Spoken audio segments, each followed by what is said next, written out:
Hey Steph, I'm pretty sure that my partner gaslights me, and I just want to know if this is true, how should I handle it? Welcome to the What's Eating You podcast. I'm your host, Stephanie, and I'm a psychologist, published author, and public speaker here to educate and validate. Enjoy the show. Welcome back to the What's Eating You podcast. I'm so excited that you decided to be here today. I am feeling good. I've developed this new Monday ritual where I catch up with my friend and we do a coffee work date. Now, I used to love working from a cafe and I still do, but there's just something better about doing it with someone else on a Monday at the start of the week.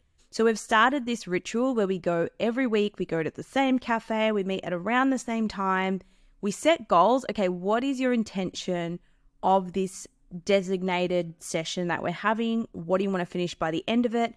And then we hold each other accountable. And when you're working with someone else, you're more likely to mirror that behavior. So when I'm deep down in my work, she's likely to be deep down in her work, and it just works. So if you're feeling a bit in a slump, if you're not feeling motivated, get a buddy and double down on it. So a double down buddy is actually a term in ADHD where you do activities with other people or you study at the same time. And this can really help you keep accountable. It can help you stay on track. And usually people with ADHD are people pleasers, so they find this strategy really helpful because there's someone there essentially with them and they don't want to let that person down. So this has really helped me because every Monday is my scripting the podcast episode duty.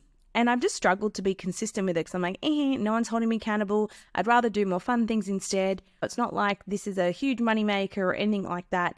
But I just remind myself that people love the podcast and I love doing it too. But it's just the scripting and the writing. I get a little bit lenient on myself and don't do it properly. But I really have been because I've allocated a set time with a friend to actually script the podcast. It's beautiful. We go to a cafe, we get coffee.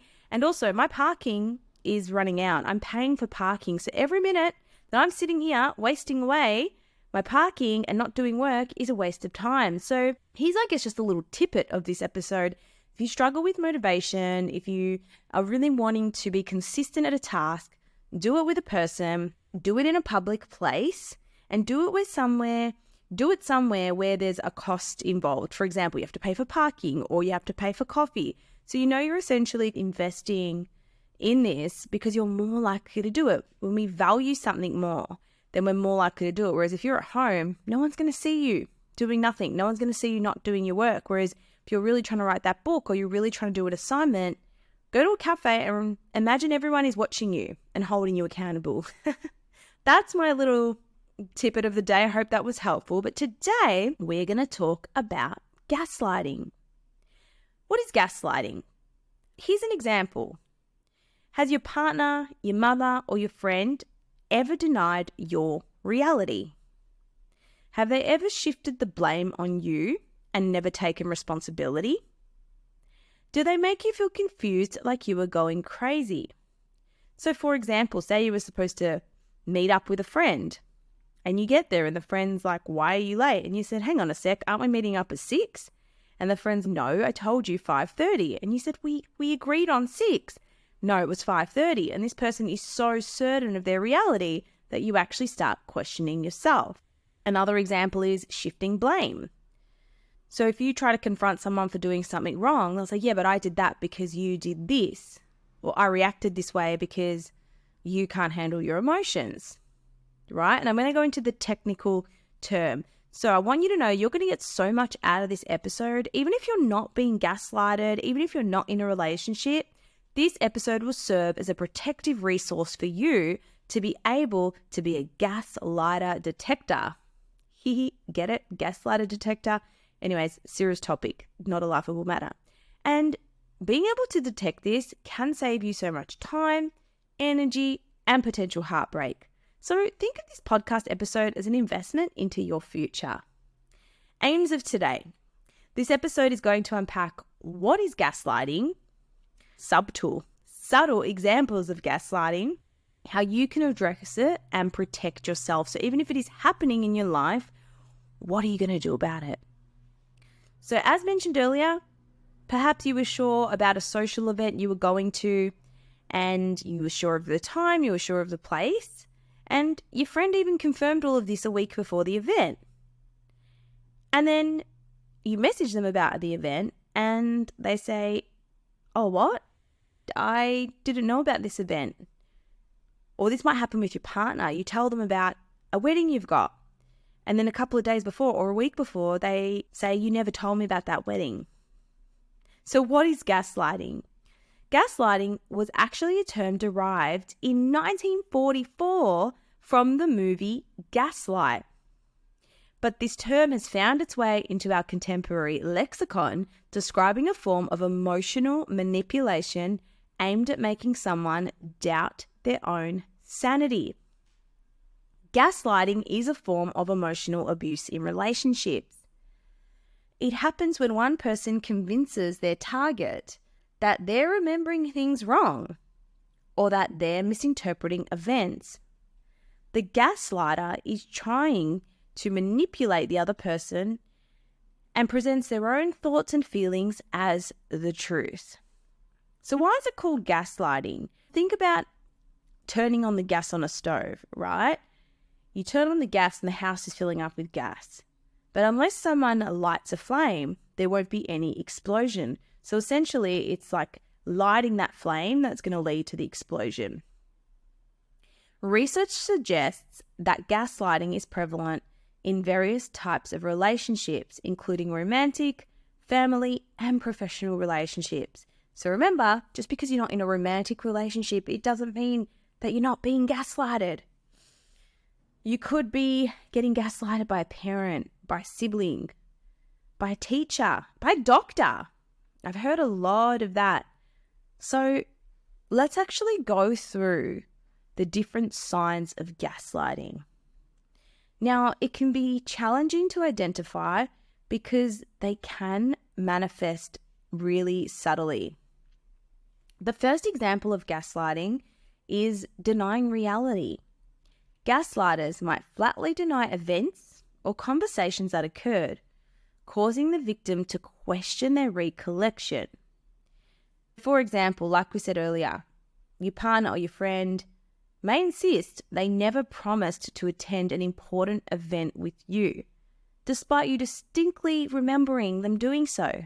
So perhaps 2 months ago you said, hey, on the 18th of February, this is my special day, it's my birthday, and I booked this restaurant and I really want us to go to this restaurant.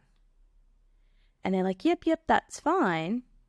And then a week before, a couple of days before, they say, no, you never told me that. You said it was February 20th that you booked. I had February 20th. See, it's in my diary.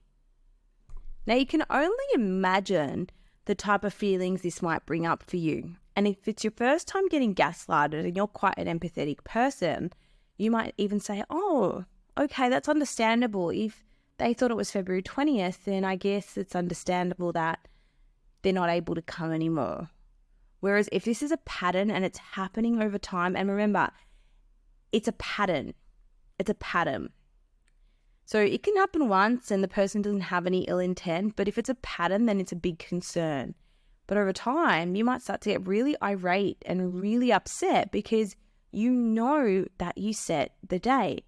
And because of this, people might start to write things down, get everything in writing if they're dating a serial gaslighter. So that's one example, is denying reality. So this can be denying things that they promised, denying conversations they had, etc. Number 2, the second sign of gaslighting is blaming and shifting responsibility.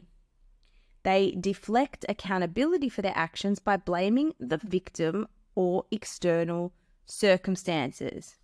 So for example, if you confront someone about their behavior, they might turn it around on you. So for example, say you said to your friend or your partner, hey, how do I look in this dress? And they say, oh, you look like trash. Like it looks really trashy. I just would not suggest wearing it. That looks really trashy, right? So then you might go up to them and say, hey, I just want to talk about what you said when I asked about how I looked. You said I looked really trashy. that actually hurt my feelings. And I know I was asking you for how I looked, but I thought you could just say it in a nicer way. And they might say, what? You're the one who's always causing problems. I can't speak. You're always making me feel guilty when you ask me how you look. What do you want me to do? Lie about it? What do you want me to do? Say, no, you look amazing if I don't think that way? You're always finding something to pick on about my behavior. So it doesn't even come up the fact that we're actually talking about how their comment about what you wore made you feel. Now it's about how you've made them feel. So this is shifting responsibility and blame. You know when you try to tell someone something and then it completely becomes about them and it's no longer about the issue? The third type of gaslighting, and probably something that is really super annoying that you've all experienced, is trivializing concerns. Gaslighters downplay the victim's emotions or concerns, making them feel insignificant or irrational.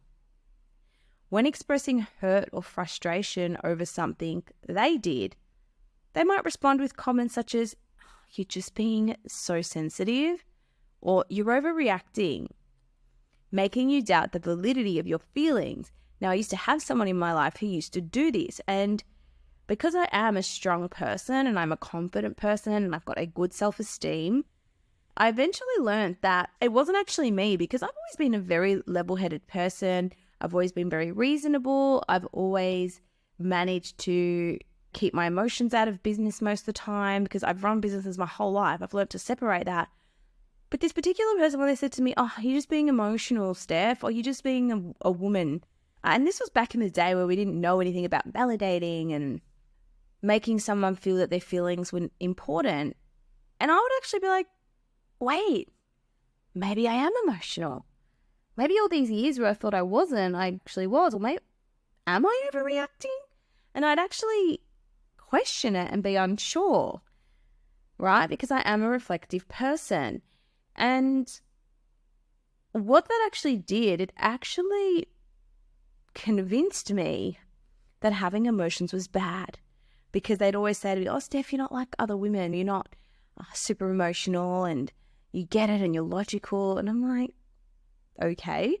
But yeah, that's an example. They trivialize your concerns. So if you're upset about something, "Oh, why are you taking it personally? You asked me how you looked and now you've just taken it the wrong way. I didn't mean you looked like a stripper or a hooker. Not that there's anything wrong with strippers or hookers. I just said that it looks a bit trashy. What's wrong with that?" Number 4, isolating the victim.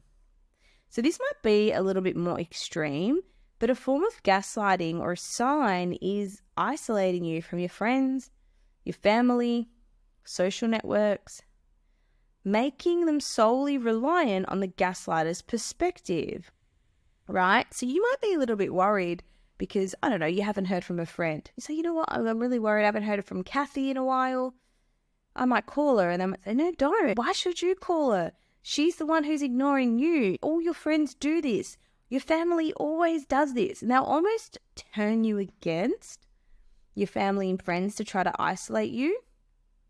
So if you've noticed that you're drifting away because of this one person and what they're saying, ask yourself, am I being isolated? Because as mentioned, these happen subtly. These things happen gradually and they build up. And if you're noticing this in your relationship, I would definitely address it early. And the final type of gaslighting or the sign is creating confusion. Gaslighters may employ contradictory statements or actions, creating a sense of confusion and dependency in the victim. Because at the end of the day, if you're confused and you don't trust your own judgment, you don't trust your own beliefs, it makes you really vulnerable. And this is how cults work. This is how different organizations prey on young, or not even young, just prey on vulnerable minds, is because especially people who've been through trauma or been through abusive relationships, they're already questioning their own judgment. They don't trust themselves. So we can see this happening with a gaslighter when they're trying to create confusion in you. Maybe they didn't say that. Maybe I am emotional. They're planting the seed of doubt. And we know a confused mind never buys. I don't think that applies in this podcast or what I'm trying to explain, but I think it just makes you unsure of yourself. When you're unsure of yourself, then you are relying on other people, right? So, what's the impact of this? Does it really affect you? The effects of gaslighting can be profound. It can lead to emotional distress, low self-esteem, and even mental health issues such as anxiety and depression. According to the Australian Institute of Health and Welfare, in 2021, an estimated 1 in 4 Australians experienced a mental health disorder, with emotional abuse being a contributing factor. And remember, gaslighting is a type of emotional abuse. And what's interesting, if we talk about gaslighting in the medical field, a lot of people come to me when they have their ADHD assessments or eating disorder, and things that I've heard in the medical profession are pretty profound. Even myself, I remember I was at university and one of my lecturers, he didn't have expertise in eating disorders. He worked in assessments. And I remember saying, I really want to get in eating disorders, is my area of interest. He said, I've never understand those eating disorders. Why don't you just brush your teeth before you go to bed? I'm like, what? Clearly there was other stuff going on. But don't think just because someone is super smart, or maybe someone has a degree or is better than you in some academic way, not that they're better than you, but just because you think someone is more knowledgeable or more qualified, don't let that go against your intuition, right? And it's the opposite way as well. So I was speaking to someone the other day who they had someone come in and they were trying to get medication, and the person I was speaking to is a medical professional. And the patient was trying to say, no, I take this medication twice a day. And the medical professional was like, I'm pretty sure it's once a day. But then they started to doubt themselves, right? But they knew, their intuition was saying, no, I know the answer to this. But what happens is, under pressure and under question, we are less likely to trust our instincts because we just want to get rid of that discomfort straight away. So for example, if you're arguing with someone and they're like, no, you said it was Saturday. And you're like, no, I told you it was Friday. You just want to get rid of that discomfort. So to get rid of the discomfort, you might just shut it down by saying, okay, it was Saturday. Because guess what? You want to avoid discomfort. Your brain wants to avoid discomfort, even if it goes against your instincts. I've also heard stories of, unfortunately, medical professionals saying, oh no, you don't have ADHD. That's just, everybody's got it. Don't worry about it. Or even I heard a story of someone who went to get medication from a psychiatrist for their ADHD, and the psychiatrist just sent them away and said, no, I'm not, you're not having those street drugs. And I'm not here to put the medical profession down at all. I really value psychiatrists, I value psychologists, I value everyone. I'm just telling stories and examples to show you that anyone in any profession of any level of expertise may not know better than you. They might have the right qualifications, but follow your gut. Even in certain circumstances, I've had lawyers, I've had accountants say something and I'll say, hey, I don't mean to question your expertise, but I read this on Google. And so many times they're like, oh, okay, I didn't know that. Thank you so much for bringing that to my attention. So if you do have that gut feeling that you know something and something's not right, speak up. Now we're going to go into strategies to manage gaslighting. So recognizing gaslighting is the first step towards reclaiming your personal agency and fostering healthier relationships. So these are evidence-based strategies and they work. Number 1, if you think you're being gaslighted, I want you to trust your instincts. If something feels off or inconsistent, trust your intuition. Gaslighters often rely on undermining your confidence in your own perceptions. I've got a little bit of an example of this. It wasn't really gaslighting, but here's an example of when I trusted my instincts. So I was trying to book a flight through Jetstar and I was on the customer chat because I haven't been able to log into my Jetstar account for ages. And you know when you click the button, forgot your password, and then the email never ever comes? I'm like, something's wrong with my account. So I contact the chat and they're like, oh, we've unblocked your account and we've reset the password. It should come in the next hour. I just knew it wasn't coming. I'm like, no, I know there's something wrong with my account. If the password would have come, it would have come through me pressing the button, But I didn't want to be rude. And I just said, okay, the email hasn't come yet. I know you said it would take an hour, but what's the next step if it doesn't arrive? Because I really don't think it's arriving. And they said, oh, okay. The next step is to escalate this, and that could take 12 days or 2 weeks. And I said, I understand, but I need to book a flight today and I want to use Club Jetstar, but I can't get Club Jetstar because I can't log into my account. What would be the next step? And they're like, oh, okay. In that case, just make a new account, blah, blah, blah, blah. And I wanted to use a voucher. And I said, okay, can the voucher be used? Yes, it can. So the old Steph would have been like, okay, I'll just wait an hour. I would have waited an hour, got no email, been really frustrated, jumped on the chat, wasted another God knows how long waiting for someone. But I trusted my instinct. I knew the email wasn't coming. I knew there was something wrong with my account. So I thought forward of, okay, how can I resolve this? What's the next step? And I don't know if this relates to gaslighting, but it relates to trusting your instincts. Number 2, seek validation. Reach out to your trusted friends and family members or therapist who can provide an objective perspective and validate your experience. This is so important. Okay, so you can say, hey, remember the time me, you, and Beth were hanging out and I said, hey guys, like on the 18th of Feb, keep it free because I really want you to come to my birthday dinner. Yeah, I remember that, Steph. It was the 18th of Feb, right? Yeah, it was. Oh my gosh, I knew it. Beth's saying it was the 20th and she stored it as the 20th in her phone and now she's saying she can't come and that it's my fault. No, Steph, it was the 18th. So make sure you seek validation from professionals, from friends, from family who can validate that your experience is real and they can validate your emotions. And this can help build your confidence and your judgment back into yourself. Number 3, set boundaries. Set clear boundaries with gaslighters and communicate assertively when their behavior is unacceptable. So if you have a gaslighter in your life and you can't cut them out for whatever reason, put everything in writing with them. That could be a boundary.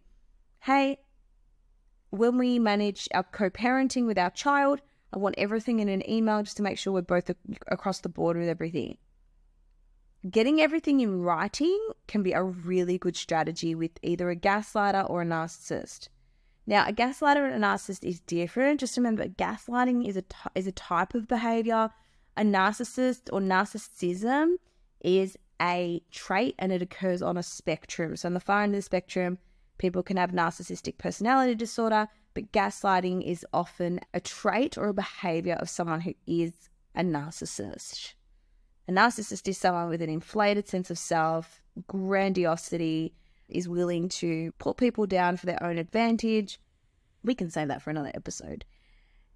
Oh, that's number 4. Document interactions. So keep a record of conversations, of incidents or gaslighting tactics to maintain clarity. Keep a log in your phone if you need to.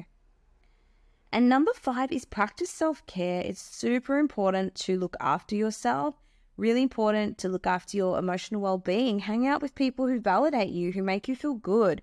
Make sure you've got your own hobbies and interests. Don't just do what other people want to make them happy. Your happiness is so important. And just remember, just because you put yourself first, it doesn't mean you're putting other people last. You're just putting yourself in the equation. And I'm going to talk more about this in the people-pleasing episode coming very soon. So you're not going to want to miss that. So remember, gaslighting is a pervasive form of emotional abuse. So it doesn't just happen once. It's a pattern. And this can erode your identity, your sense of self-worth, your confidence. But if you can identify it, if you can call out the signs when it's happening, if you can implement effective strategies such as documenting what's going on, seeking validation from your friends and family, this can help you cultivate more authentic relationships. And remember, you deserve to be seen, heard, and respected, so don't settle for less. Thank you so much for tuning in to today's episode on the What's Eating You podcast. If you haven't already, please scroll down and press the stars or leave a rating if you're on Apple. These really help me. They help get us out. I want to have 100 reviews by the end of the year. So please, if you're a passive listener, just click the button. I would appreciate it so much. And I'll see you in the next episode. Thank you for listening to today's episode. I am truly grateful for you being here. If you got something out of today's show, please take a moment to leave a rating or review. To access more resources or support, check out the show notes below. See you next time.